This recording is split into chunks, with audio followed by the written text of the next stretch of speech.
Hi guys, welcome to our channel in rational English classes. आपका स्वागत है rational English classes में। आप सबों को मेरे तरफ से आदाब, प्रणाम, सलाम, गुड मॉर्निंग, नमस्ते। प्यारे बच्चों, आज हम लोग पढ़ेंगे पास्ट परफेक्ट कंटिन्यूअस टेंस के बारे में। पास्ट परफेक्ट कंटिन्यूअस टेंस किसे कहते हैं, इसका क्या पहचान है, इसका बनाने का क्या नियम है, तथा पास्ट परफेक्ट कंटिन्यूअस टेंस तथा पास्ट कंटिन्यूअस टेंस में क्या अंतर है, तथा साथ ही साथ हम लोग पढ़ेंगे सिंस तथा फोर का प्रयोग कहां और कब कैसे किया जाता है। चले हम लोग शुरू करते हैं। आज का वीडियो बहुत इंपॉर्टेंट है, आप वीडियो को अंत तक देखिए, सारा कंसेप्ट को समझिए। आपसे विनती है, रिक्वेस्ट है कि आप चैनल को लाइक और सब्सक्राइब कर दीजिए तथा बगल वाला बेल आइकन को दबा दीजिए। चले हम लोग शुरू करते हैं। Past perfect continuous tense.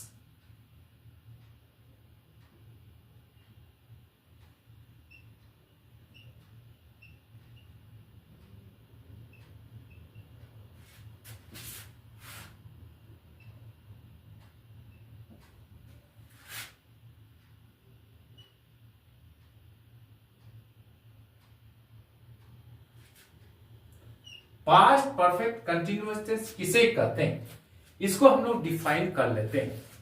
वह काम जो बीते समय में पहले ही शुरू हो गया था किंतु काम लगातार जारी था, तो उसे हम लोग पास्ट परफेक्ट कंटिन्यूअस टेंस का सेंटेंस कहेंगे। The action which started before in past time but it was going on continuously is called past perfect continuous tense. इसका क्या पहचान है? जिस हिंदी सेंटेंस के अंत में ता रहा था, ते रहे थे, ती रही थी इत्यादि में से कोई भी हो तो उसे हम लोग पास्ट परफेक्ट कंटिन्यूअस टेंस का सेंटेंस कहेंगे।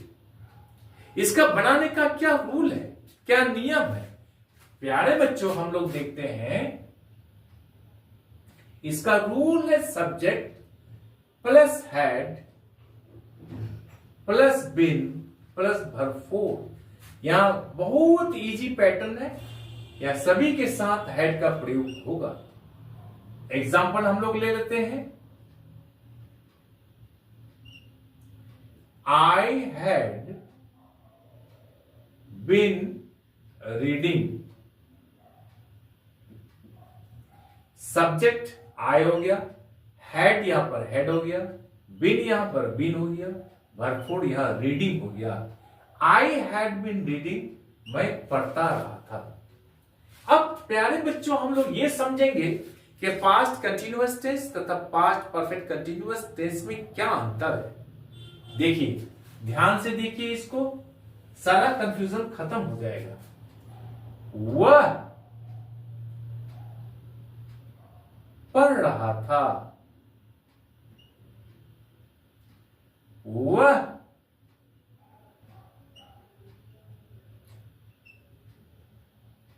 दो घंटों से पढ़ रहा था। आप देखिए, दोनों का कंसेप्ट को देखिए। वह पढ़ रहा था, यह पास्ट कंटिन्यूअस टेंस का सेंटेंस है। इसका होगा अंग्रेजी में ही वॉज रीडिंग। वह पढ़ रहा था, पास्ट कंटिन्यूअस। वह 2 घंटों से पढ़ रहा था, यहां हो जाएगा he had been reading for 2 hours। देखिए कितना इंपॉर्टेंट कंसेप्ट है। वो 2 घंटों से पढ़ रहा था, he had been reading for 2 hours। वो पढ़ रहा था, he was reading। Clear concept. अब हमको देखना है कि कहीं पर फोर का प्रयोग होता है और कहीं पर सिंस का प्रयोग होता है। कहां पर फोर का प्रयोग होता है, कहां पर सिंस का प्रयोग होता है, इस कंसेप्ट को भी आप समझ लीजिए। फोर का प्रयोग पीरियड ऑफ टाइम अर्थात समय की अवधि को बताने के लिए किया जाता है। जैसे 4 3 आवर्स, 3 घंटों से, 4 2 डेज, 2 दिनों से, 4 6 मंथ्स, 6 महीने से, इत्यादि।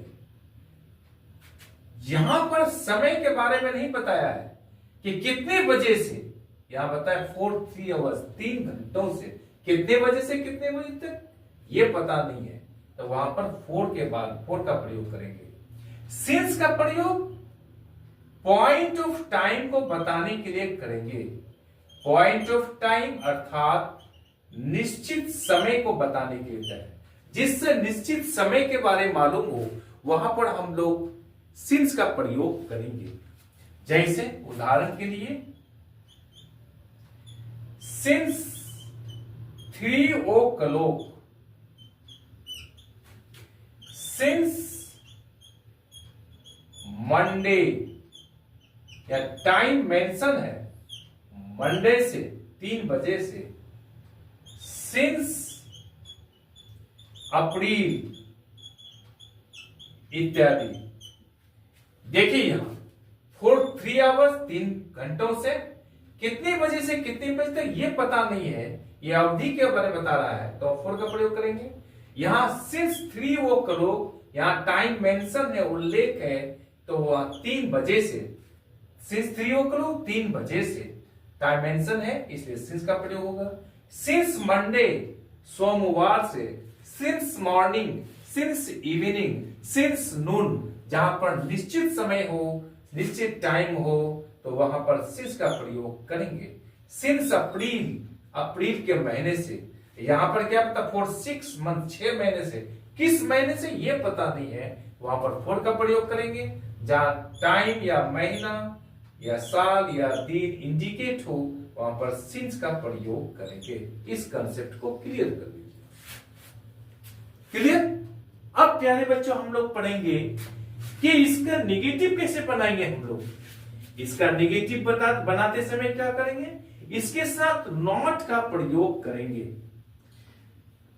निगेटिव सेंटेंस किसे कहते हैं, जिस सेंटेंस से किसी काम के नहीं होने के बारे मालूम हो, उसे हम लोग निगेटिव सेंटेंस कहेंगे। अब पास्ट परफेक्ट कंटिन्यूअस टेंस का निगेटिव कैसे बनेगा, इसको हम लोग समझ लेते हैं। Negative, he had not been playing, वह नहीं खेलता रहा था। इसका इंट्रोगेटिव कैसे बनाएंगे हम लोग, हैड को हम लोग पहले कर देंगे। हम लोग हैड ही बीन प्लेइंग, अंत में प्रश्नवाचक चिन्ह देंगे। हैड ही बीन प्लेइंग, क्या वह खेलता रहा था। आप ध्यान से देखिएगा, मैं हट गया हूं यहां से। इसी का इंट्रोगेटिव का निगेटिव कैसे बनेगा, had he not been playing, क्या वह नहीं खेलता रहा था। हम लोग इसको आकर इंग्लिश में इस तरह से बना सकते हैं, हैड को और नॉट को एक साथ मिला देते हैं, ही यहां पर सब्जेक्ट है, इसको यहां कर देते हैं, हैडंट ही बीन प्लेइंग। समझ गए। अब इसका डब्ल्यूएच क्वेश्चन कैसे बनेगा, यहां लिखते हैं where had he been going, यहां अंत में प्रश्नवाची देंगे, where had he been going, वो कहां जाता रहा था। आप सारा कंसेप्ट को समझ गए। पास्ट परफेक्ट कंटिन्यूअस टेंस किसे कहते हैं, इसको समझ गए। इसका क्या पहचान है, इसे भी समझ गए। इसका बनाने का क्या नियम है, इसको भी समझ गए। तथा पास्ट कंटिन्यूअस और पास्ट परफेक्ट कंटिन्यूअस टेंस में क्या अंतर है, इसको भी हम लोग समझ गए। तथा निगेटिव, इंट्रोगेटिव, इंट्रोगेटिव निगेटिव और डब्ल्यूएच क्वेश्चंस कैसे बनाया जाता है, इसके बारे में हम लोग समझ गए। आई एम श्योर ये वीडियो आपको अच्छी लगी होगी, सारा कंसेप्ट को आप समझ गए होंगे। आपसे रिक्वेस्ट है कि चैनल को लाइक और सब्सक्राइब कर दीजिए तथा बगल वाला बेल आइकन को दबा दीजिए, जिससे कि हर आने वाला वीडियोस का नोटिफिकेशन आपको मिलता रहे। आज हम लोग यहीं तक रखते हैं।